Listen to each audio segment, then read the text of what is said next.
this feeling that white men have of being imperiled, our identity being under threat, like who we are is somehow bad and therefore we are bad and people don't do shame well. And so the response, of course, from some white men is, how dare you? I'm going to hold on to who I am and hold on to my power with everything I've got and become radicalized and violent. And I think that the president throws flame on that fire is sometimes, it seems to me, like the first person to get at these things, and then people fall in line, white men fall in line. One of the things I've thought in recent years is a sadness over the way in which the church,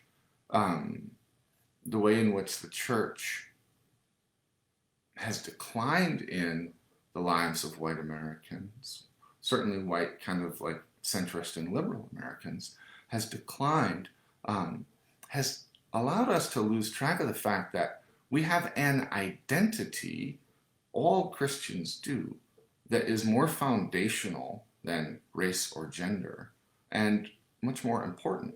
And of course, that's our identity as Christians, as church people, as people of faith. And so I'm not going to pretend that as a white man, I haven't at times felt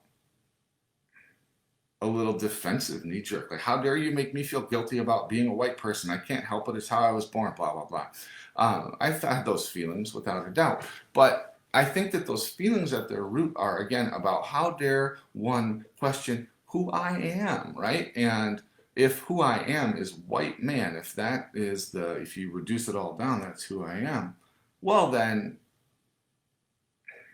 it's not that defensiveness is understandable, but it's contextualized. But if who I am deeper than white man, beneath those things, beneath my gender, beneath my race, both of which of course are socially constructed and are not essential, if who I am is child of God and Christian, well, nobody's taken that away.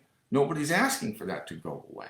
So I wish that our identity, white male identity, were aligned with Christ more than gender or race. I feel from this discussion that I should feel guilty for being born white middle class. I think we should. I think, you can't, you've heard me say this before, but you can't buy a pair of tennis shoes without hurting somebody.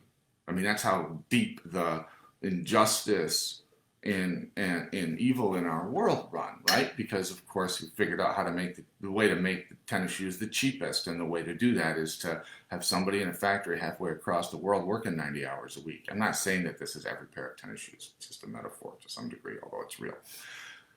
So we're born into sin. Christianity has always said that. And so I think in the particularity of being born into the white middle class, that's the way we're born into sin.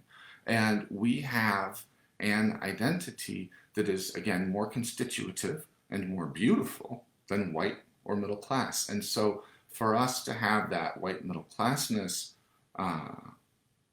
held up under a microscope and really examined and pushed to the point of discomfort, one of the ways to read that phenomenon is to think about it as a prayer of confession.